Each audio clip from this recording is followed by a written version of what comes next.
this too close? No, we're fine. Alright, so as I told you before, my topic was Palestinian narrative in the peace process. And I wanted to know, regardless of whether or not, it was directly or indirectly Israel's fault, there were thousands of Palestinians who fled their homes in 1948. And do you think that in some way Israel is responsible for compensating them, whether or not you believe it was necessarily our fault? It's a hard question. I mean, first of all, regardless of the facts, regardless of what may have happened, you have to face the facts. At the moment, there are Palestinian refugees. There are many of them living in terrible situations, and many of them themselves I would not say are to blame.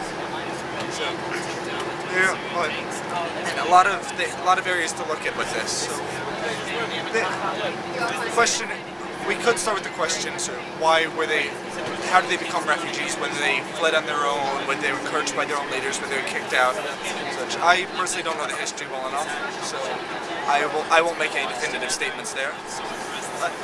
Aside from that, I want to collect thoughts.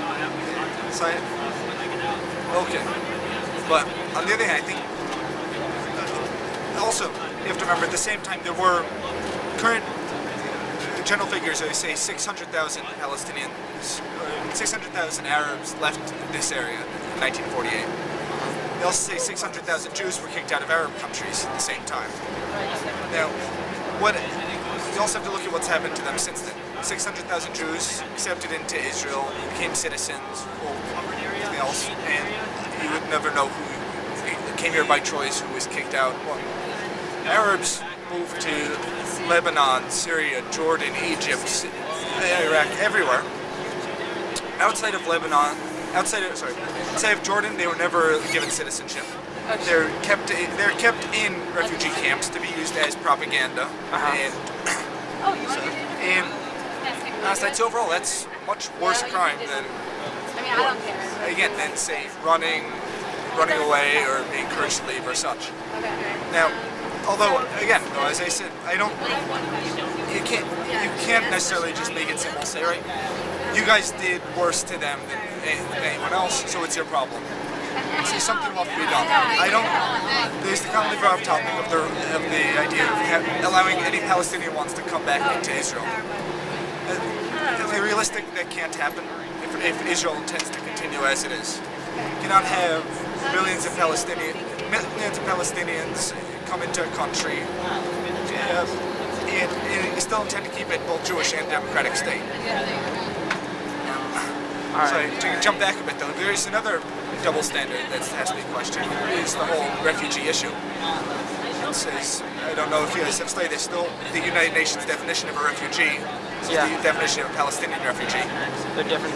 There's a refugee is anyone who has been removed from their home because of external circumstances. Again, if they run away from war, if they're kicked out, however. Palestinian refugee is anyone who has lived in the area for at least 2 years, then left in 48, as well as all of their descendants. So, for example, I went to college for 4 years, right there. Which means if after my sophomore year of college, if for some reason I had to leave, my children, my grandchildren, for the next million years, could all be refugees of my college. Which is a bit unrealistic there. Also the fact that, again, Palestinians are the only group in the world who have their own refugee program within the United Nations, UNRWA.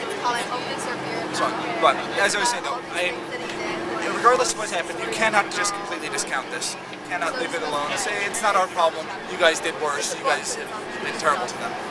Something has to be done. Now, it's unrealistic and it won't happen to expect any Palestinians who want to be able to move back to Israel come here. Now, as for what could be done, Israel has offered compensation, sort of monetary compensation. That's run up with the problem. If this is accepted by the Arab side, then they can't fight for the Arabs to return to Israel anymore.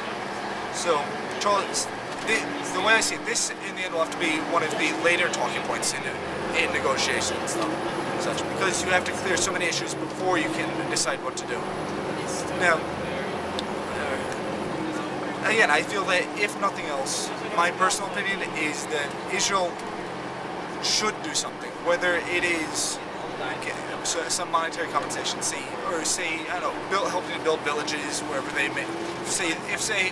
Let's make a projection. Suppose at some point there's a two-state agreement, West Bank, Gaza become Palestine, and perhaps and the Palestinians are welcomed back into there to live. Israel were to help build villages there for them. That could also go a long way for helping encourage sort of cooperation and such. Again, as for exactly what to do, it's a hard question. Again, it needs both sides to agree to something.